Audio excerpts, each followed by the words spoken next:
सभी को राम राम। मैं हूं पी के वैद। स्वागत है हमारे यूट्यूब चैनल पे। आज हम आप लोगों को पढ़ाएंगे परिचर्या के मूल सिद्धांतों के बारे में, जो यूपी पीएससी एग्जाम्स के लिए बहुत महत्वपूर्ण प्रश्न पत्र होगा।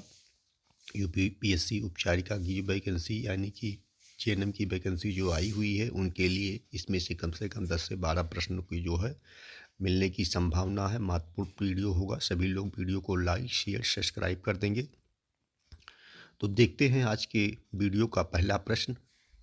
पहला प्रश्न इसमें दिया है कि अत्रकूजन परीक्षा किसके अंतर्गत करते हैं। अत्रकूजन परीक्षा जो है किसके अंतर्गत किया जाता है। तो इसमें दिया हुआ है विकल्प दर्शन परीक्षा, स्पर्शन परीक्षा, प्रश्न परीक्षा और श्रवण परीक्षा। 31 नंबर प्रश्न का डी विकल्प सही होगा, श्रवण परीक्षा। इसका क्या होगा? श्रवण परीक्षा इंपॉर्टेंट होगा, नोट कर लीजिएगा। प्रश्न नंबर 2 देखेंगे। प्रश्न नंबर 2 में दिया हुआ है कि संधि स्फुटन परीक्षा किसके अंतर्गत करते हैं। संधि स्फुटन परीक्षा किसके अंतर्गत करते हैं। प्रश्न नंबर 2 का विकल्प डी सही होगा, ये भी श्रवण परीक्षा के अंतर्गत आता है। प्रश्न नंबर 3 देखेंगे। पर्व स्फुटन परीक्षा किसके अंतर्गत करते हैं। पर्व स्फुटन परीक्षा किसके अंतर्गत करते हैं। प्रश्न नंबर 3 का भी डी विकल्प सही होगा, श्रवण परीक्षा के अंतर्गत करते हैं। प्रश्न नंबर 4 देख लीजिए विद्यार्थी। प्रश्न नंबर 4 में दिया हुआ है कि स्वर विशेष परीक्षा किसके अंतर्गत करते हैं। स्वर विशेष परीक्षा किसके अंतर्गत करते हैं। प्रश्न नंबर 4 का भी डी विकल्प सही होगा, श्रवण परीक्षा के अंतर्गत किया जाता है। प्रश्न नंबर 5 देखेंगे। प्रश्न नंबर 5 दिया है कि घुरघुरक परीक्षा किसके अंतर्गत करते हैं। दर्शन परीक्षा, स्पर्शन परीक्षा, प्रश्न परीक्षा, श्रवण परीक्षा। प्रश्न नंबर 5 का डी विकल्प सही होगा, श्रवण परीक्षा के अंतर्गत भी किया जाता है। नंबर 6 दिया है ये कंठकूजन परीक्षा किसके अंतर्गत करते हैं। कंठकूजन परीक्षा किसके अंतर्गत करते हैं। प्रश्न नंबर 6 का विकल्प नंबर डी सही होगा, श्रवण परीक्षा के अंतर्गत किया जाता है। प्रश्न नंबर 7 देखेंगे। फुसफुस परीक्षा किसके अंतर्गत करते हैं। फुसफुस परीक्षा किसके अंतर्गत करते हैं। 7 नंबर प्रश्न का डी विकल्प सही होगा, श्रवण परीक्षा के अंतर्गत इसे भी किया जाता है। प्रश्न नंबर 8 देखिए विद्यार्थी। इसमें दिया हुआ है कि हृदय की परीक्षा किसके अंतर्गत करते हैं। हृदय की परीक्षा किसके अंतर्गत करते हैं। प्रश्न नंबर 8 का विकल्प डी सही होगा, श्रवण परीक्षा के अंतर्गत किया जाता है। प्रश्न नंबर 9 देख लेंगे विद्यार्थी। इनमें लिखा हुआ है कि शरीर के जिन अंगों में वायु भरी रहती है उनमें से निकली ध्वनि को कहते हैं। तो इसका सी विकल्प सही होगा, सौशिर ध्वनि जो है कहा जाता है। सौशिर ध्वनि कहा जाता है। प्रश्न नंबर 10 देखेंगे। फुसफुस के वायु कोशों में अधिक वायु भरी रहने के कारण विकृत ध्वनि को कहते हैं। फुसफुस के वायु कोशों में अधिक वायु भरी रहने के कारण विकृत ध्वनि को कहते हैं। क्या कहते हैं बता दीजिए विद्यार्थी। 10वें नंबर प्रश्न का सी विकल्प सही होगा, यानी अतिशौशिर ध्वनि कहा जाता है। अतिशौशिर ध्वनि कहा जाता है, नोट कर लीजिए। प्रश्न नंबर 11 देखेंगे। 11 नंबर प्रश्न में दिया है कि आंत्र, आमाशय आदि अंगों में अधिक मात्रा में वायु भरी रहने के कारण उत्पन्न ध्वनि को कहते हैं। प्रश्न नंबर 11 का बी विकल्प सही होगा, यानी आध्यात्मात ध्वनि। ये जो है इसका विकल्प सही हो जाएगा, नोट कर लीजिए आप सभी लोग विद्यार्थी। प्रश्न नंबर 12 देखेंगे। 12 में दिया है यकृत, हृदय आदि ठोस अंगों में अकोठन से उत्पन्न होने वाली ध्वनि को कहते हैं। क्या कहते हैं बता दीजिए। प्रश्न नंबर 12 का विकल्प ये सही होगा, मंद ध्वनि। क्या होगा? मंद ध्वनि कहा जाता है। प्रश्न नंबर 13 देखेंगे कि जब अंगों में ध्वनि कम सुनाई पड़े तो उस ध्वनि को कहते हैं। जब अंगों में ध्वनि कम सुनाई पड़े तो उस ध्वनि को कहते हैं। प्रश्न नंबर 13 का सी विकल्प सही होगा, नोट कर लीजिए। प्रश्न नंबर 14 देखेंगे। फेफड़ों में होने वाले वैकारिक ध्वनि को जानने के लिए कौन सी परीक्षा की जाती है। प्रश्न नंबर 14 का सी विकल्प सही होगा। श्रवण परीक्षा किया जाता है। प्रश्न नंबर 15 देखेंगे। 15 नंबर प्रश्न में दिया है कि श्रवण यंत्र के कितने भाग हैं।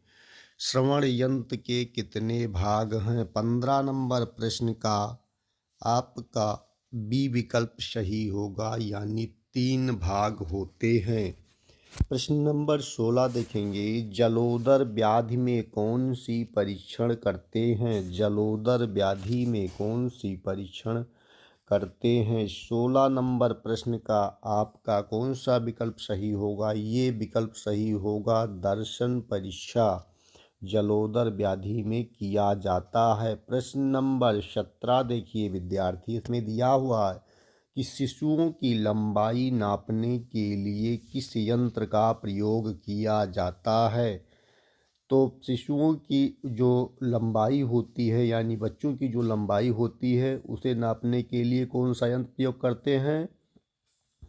तो इसमें दिया हुआ विकल्प है स्टेथोस्कोप, स्फेग्नोमीटर, इनफेक्टोमीटर और थर्मामीटर। तो कौन सा होगा इसमें बता देंगे। तो इसका विकल्प सी सही होगा, इनफेक्टोमीटर जो है इसका विकल्प सही हो जाए। नंबर 18 देखेंगे। 18 नंबर प्रश्न में दिया है कि वयस्कों की लंबाई मापने के लिए किस यंत्र का प्रयोग किया जाता है। वयस्कों की लंबाई मापने के लिए किस यंत्र का प्रयोग किया जाता है। 18 नंबर प्रश्न का बी विकल्प सही होगा। इसे आप लोग नोट करिए। Height measurement scale, height measurement scale जो होता है इसका प्रयोग किया जाता है। प्रश्न नंबर 19 देखेंगे। इसमें दिया हुआ है कि 10 किलोग्राम तक के बालक का भार मापने के लिए किस यंत्र का प्रयोग किया जाता है। 10 किलोग्राम तक के बालक का भार नापने के लिए किस यंत्र का प्रयोग करेंगे। 19 नंबर पे प्रश्न का बी विकल्प सही होगा, table wearing machine. Table wearing machine का जो है प्रयोग किया जाएगा। प्रश्न नंबर 20 देख लेंगे, महत्वपूर्ण होगा विद्यार्थी। इसमें दिया है कि साल्टर मापक का प्रयोग किसके लिए किया जाता है।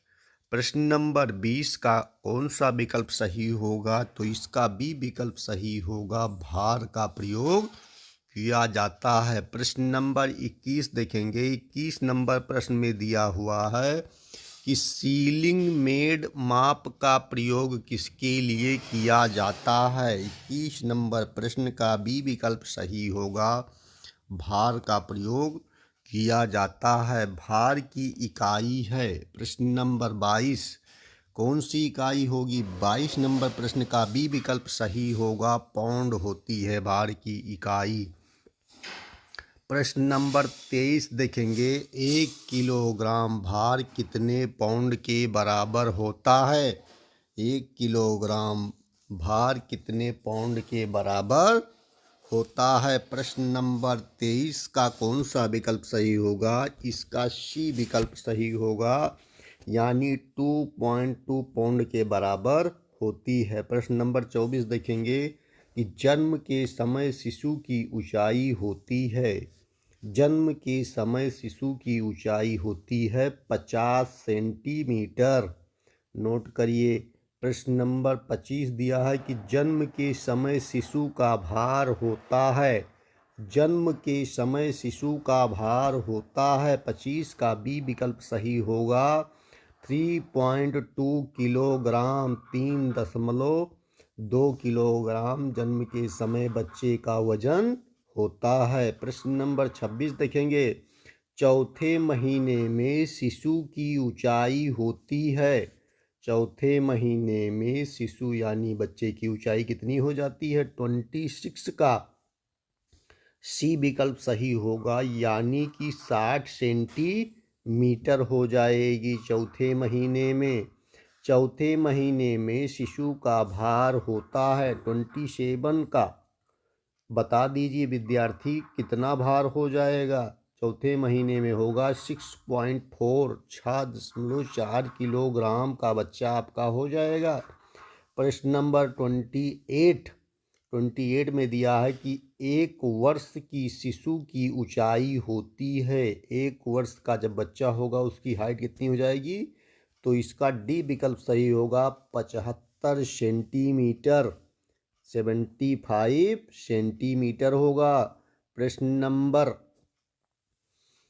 29 देखेंगे। 1 वर्ष में शिशु का भार होता है, 1 वर्ष में शिशु का भार होता है 29 नंबर प्रश्न का डी विकल्प सही होगा, यानी कि 9.5 किलोग्राम, 9.5 किलो का होता है बच्चा। प्रश्न नंबर 30 देखेंगे। कम उम्र के व्यक्तियों का तापक्रम वृद्ध व्यक्तियों की अपेक्षा होता है।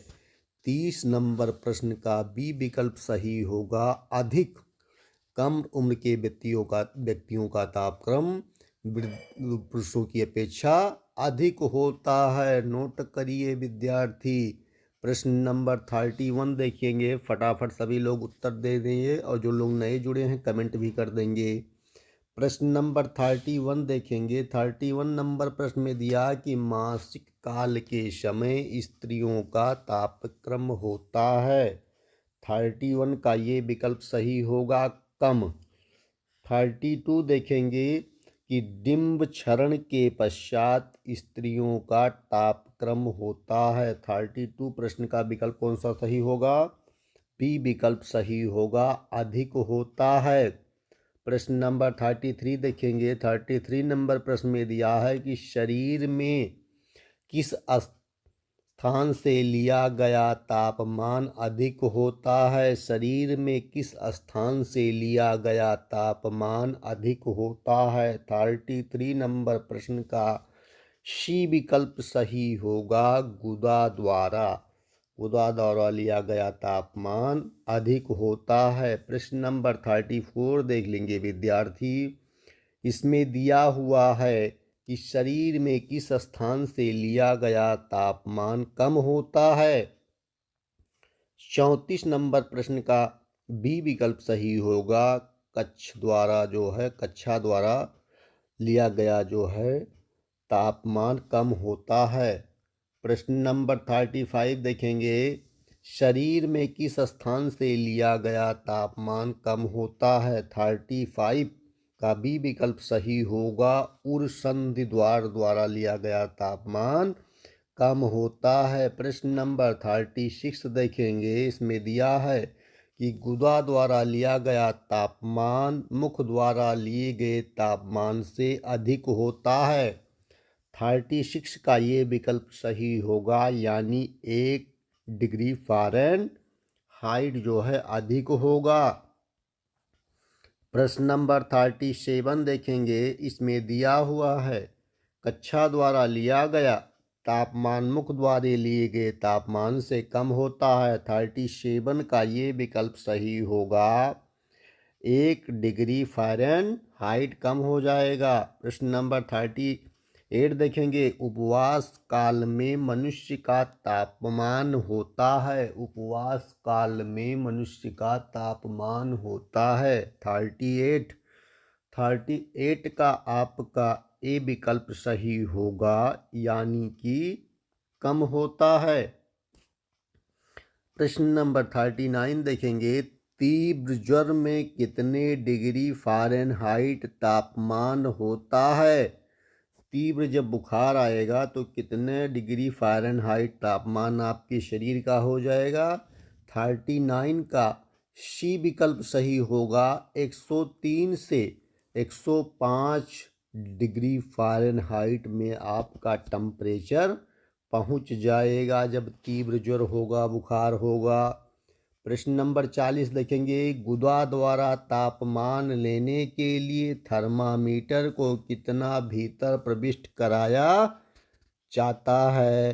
प्रश्न नंबर 40 का सी विकल्प सही होगा, 1/2 इंच जो है प्रविष्ट कराया जाता है।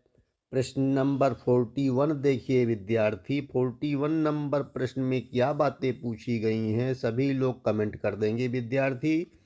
इसमें दिया हुआ है कि नाड़ी परीक्षण में कौन सी धमनी का परीक्षण किया जाता है। नाड़ी परीक्षण में कौन सी धमनी का परीक्षण किया जाता है। 41 नंबर प्रश्न का बी विकल्प आपका सही होगा। बाह्य प्रकोष्ठीय धमनी का जो है परीक्षण किया जाता है।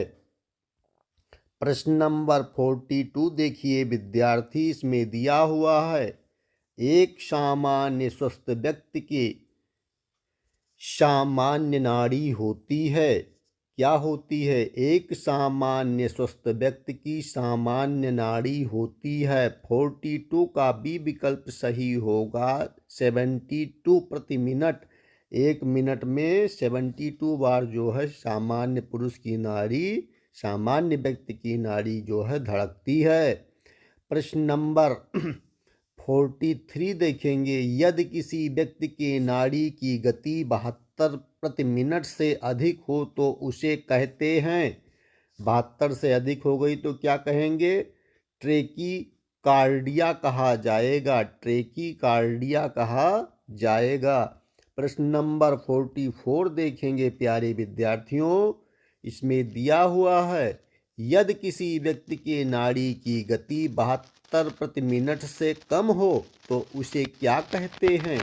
इसका बी विकल्प सही होगा। ब्रेडीकार्डिया कहा जाएगा। अधिक होगा तो ट्रेकीकार्डिया और कम होगा तो ब्रेडीकार्डिया कहा जाता है। प्रश्न नंबर 45 देखेंगे, गर्भस्थ शिशु की नाड़ी गति होती है। गर्भस्थ शिशु की नाड़ी गति होती है। 45 का डी विकल्प सही होगा।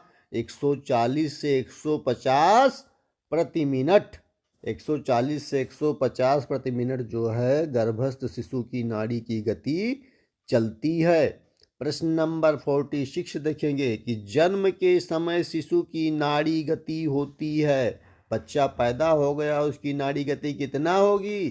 तो सी विकल्प सही होगा। 130 से 140 प्रति मिनट बच्चे की नाड़ी की गति होगी। प्रश्न नंबर 47, प्रथम वर्ष में शिशु की नाड़ी गति होती है। पहले वर्ष में शिशु की नाड़ी गति कितनी होगी विद्यार्थी? सभी लोग बताएंगे। 47 का बी विकल्प सही होगा। 115 से 130 प्रति मिनट पहले साल में बच्चे की नाड़ी गति होगी। प्रश्न नंबर 48 देखेंगे, महत्वपूर्ण है सारे प्रश्न विद्यार्थी, हल्के मत लेना, पूछा जाएगा। प्रश्न नंबर 48 का ये विकल्प देख लेंगे, सही होगा। द्वितीय वर्ष में शिशु की नाड़ी गति होती है तो द्वितीय वर्ष में शिशु की नाड़ी गति 100 से 115 होती है। इसे नोट करेंगे विद्यार्थी, ये विकल्प आपका सही हो रहा है। प्रश्न नंबर 49, वयस्क व्यक्ति की नाड़ी गति होती है। 49 का सी विकल्प सही होगा, यानी कि 70 से 80 प्रति मिनट जो है वयस्क व्यक्ति की नाड़ी की स्पंदन गति हो जाती है। प्रश्न नंबर 50 देखेंगे। 50 नंबर प्रश्न में दिया है कि वृद्धावस्था में व्यक्ति की नाड़ी गति हो जाती है। आदमी जब बुढ़ा हो गया तब उसकी नाड़ी गति कितनी हो जाएगी? तो 60 से 70 प्रति मिनट के हिसाब से इसकी नाड़ी गति चलेगी। नोट करें प्यारे विद्यार्थियों, बहुत महत्वपूर्ण टॉपिक पे हम आपके लिए वीडियो बना रहे हैं। सभी लोग कमेंट कर देंगे फटाफट विद्यार्थी। प्रश्न नंबर 51 देखेंगे, नाड़ी की गति के प्रकार कितने हैं? आपकी नाड़ी की गति के कितने प्रकार हैं? तो 2 प्रकार की नाड़ी गति। आपकी 2 नाड़ी स्पंदनों के बीच के समय को कहते हैं, तो इसे कहते हैं यति। यति कहा जाता है, नोट कर लेंगे। 53 देखेंगे, नाड़ी की स्पंदन शक्ति कहलाती है। 53 का कौन सा विकल्प सही होगा? डी विकल्प सही होगा, उत्प्लवति कहते हैं, इसे कहते हैं। प्रश्न नंबर 55 देखेंगे, इसमें दिया हुआ है कि साधारणतया नाड़ी गति तथा श्वसन गति का अनुपात होता है। कितना होगा? 55 का ये विकल्प सही होगा। 4 से अनुपाते 1 होता है, 4 अनुपाते 1 होता है। इसे आप लोग नोट कर लेंगे। प्रश्न नंबर 56 देखेंगे, श्वसन पर का नियंत्रण शरीर में कहाँ होता है? श्वसन का नियंत्रण शरीर में कहाँ होता है? 56 का सी विकल्प सही होगा, मस्तिष्क में। कहाँ होगा? मस्तिष्क में श्वसन का नियंत्रण होता है। प्रश्न नंबर 57, मस्तिष्क के से श्वसन का नियंत्रण किस भाग में होगा? 57 का सी विकल्प सही होगा, मेडुला में होगा। किस में होगा? मेडुला में होगा। नोट करें विद्यार्थी। प्रश्न नंबर 58, सामान्यतः शुष्क वयस्क व्यक्ति की श्वसन गति होती है। सामान्यतः जो वयस्क लोग हैं, नवयुवक लोग हैं, उनकी श्वसन गति कितनी होगी? 58 का बी होगा, 16 से 20 प्रति मिनट। 16 से 20 प्रति मिनट होगी। 58 का बी विकल्प आपका करेक्ट हो रहा है। नोट कर लीजिए। प्रश्न नंबर 59 देखें विद्यार्थी। 59 में दे दिया है कि जन्म के समय शिशु का श्वसन दर कितना होगा? सांस लेने की गति कितनी होगी? 59 का डी विकल्प सही होगा, 30 से 40 प्रति मिनट होगी। जब बच्चा जन्म लेगा तो 30 से 40 मिनट वो श्वसन क्रिया करेगा प्रति मिनट। प्रश्न नंबर 60 देखेंगे, ये बहुत महत्वपूर्ण है कि जीवन के प्रथम वर्ष में शिशु का श्वसन दर होता है। जीवन के प्रथम वर्ष में शिशु का श्वसन दर होता है, तो सी का विकल्प सही हो जाएगा, 26 से 30 प्रति मिनट होगा। नोट करें प्यारे विद्यार्थी। प्रश्न नंबर 61 देखेंगे, महत्वपूर्ण होने वाला है ये भी प्रश्न। कोई भी प्रश्न हल्का नहीं है विद्यार्थी, सभी लोग ध्यान से पढ़ेंगे। जो लोग नहीं समझ पा रहे हैं उसको दोबारा वीडियो को देख लेंगे। प्रश्न नंबर 61 देखेंगे कि जीवन के द्वितीय वर्ष में शिशु का श्वसन दर होता है। 61 का बी विकल्प सही होगा, 20 से 24 प्रति मिनट। 20 से 24 प्रति मिनट होगा। प्रश्न नंबर 62 देखेंगे, बाल्यावस्था में शिशु का श्वसन दर होता है।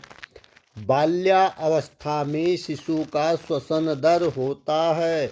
62 का बी विकल्प सही होगा, 18 से 20 प्रति मिनट होता है भैया। नोट कर लें। प्रश्न नंबर 63, पौणावस्था में श्वसन दर होता है। आदमी पौण अवस्था में पहुंच गया तो उसकी श्वसन दर कितनी होगी? 16 से 20 प्रति मिनट हो जाएगी। 64 देखेंगे, महिलाओं में श्वसन दर पुरुष की अपेक्षा होती है। 64 का भी विकल्प सही होगा, अधिक होती है। नोट करिए। प्रश्न नंबर 65 प्यारे विद्यार्थी देखेंगे, जब व्यक्ति की श्वसन दर 10 श्वसन प्रति मिनट से कम हो जाए तो उसे कहते हैं। 65 का ये विकल्प सही होगा, इसे आप लोग नोट कर लीजिए।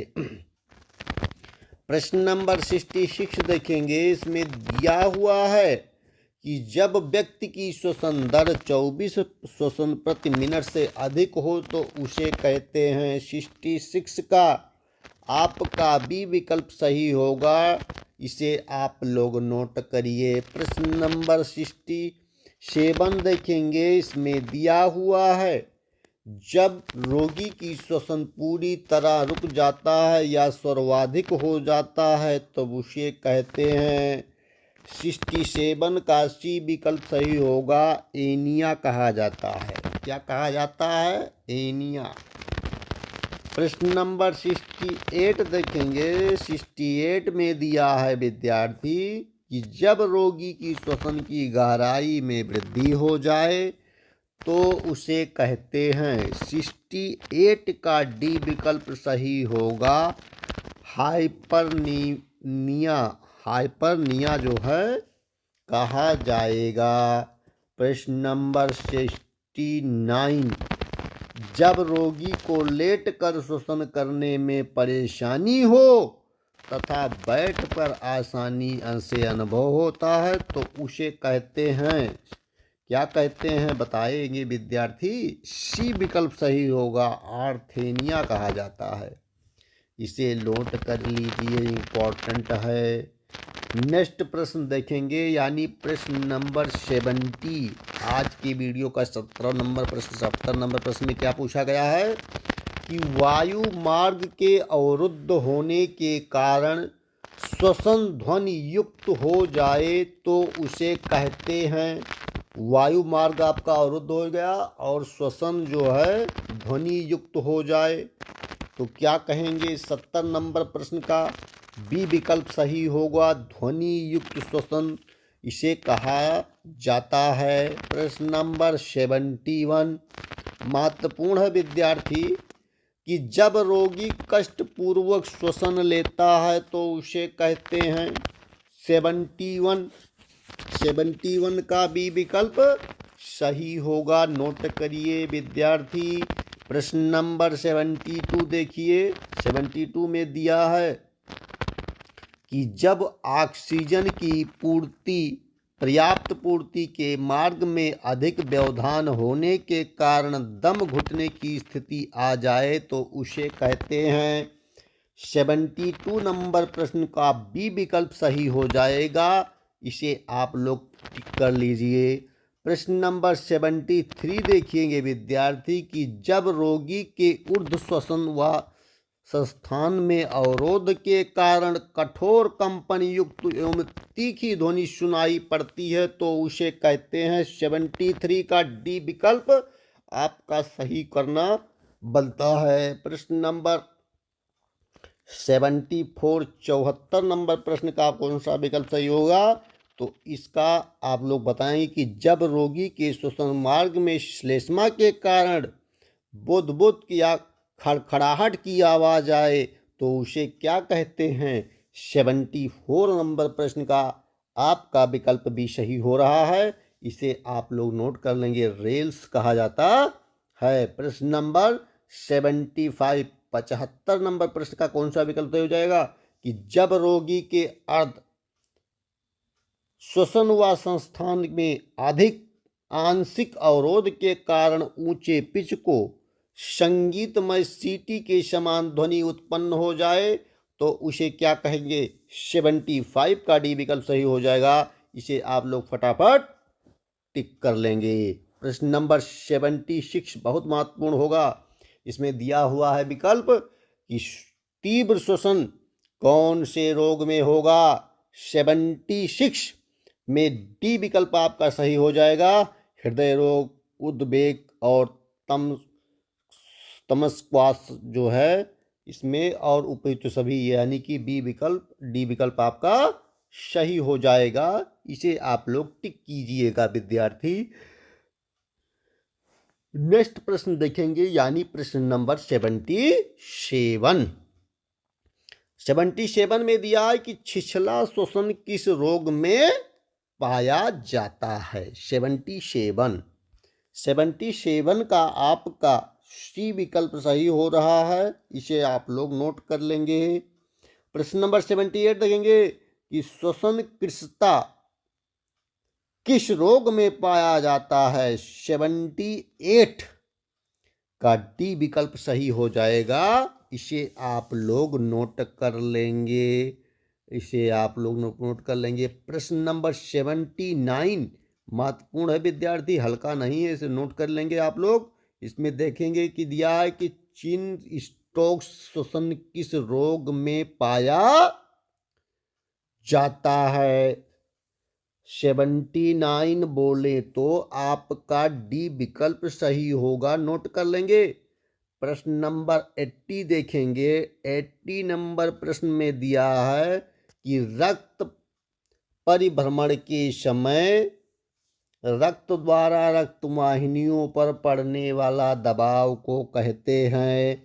80 नंबर प्रश्न का सी विकल्प सही होगा, रक्त भार कहते हैं। क्या कहते हैं? रक्त भार। 80 नंबर प्रश्न देखेंगे विद्यार्थी, इसमें दिया हुआ है कि हृदय के संकोच के कारण उच्चतम दाब को कहते हैं। 81 का ए विकल्प सही होगा।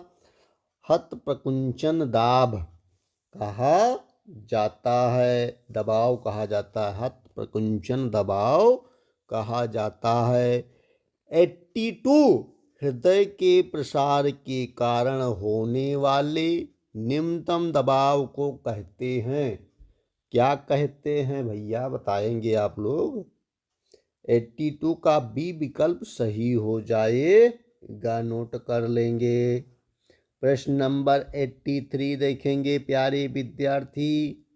इसमें दिया हुआ है कि हत प्रकुंचन व हत स्पारी दबाव के अंतर को कहते हैं। 83 का डी विकल्प सही हो जाएगा, नाड़ी दाब को कहा जाता है। 84 एक सामान्य स्वस्थ व्यक्ति का औसत रक्त भार होता है, कितना होगा भैया, बता देंगे सभी लोग।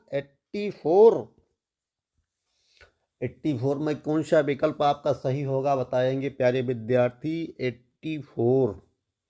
84 का बी विकल्प आपका सही हो जाएगा। 120/80 mm Hg होगा। 85 देखेंगे प्यारे विद्यार्थियों। इसमें दिया है कि रक्त भार मापने वाले यंत्र को कहते हैं। रक्त भार मापने वाले यंत्र को कहते हैं। 85 का भी विकल्प सही हो जाएगा। स्फेग्मो नैनोमीटर कहा जाता है।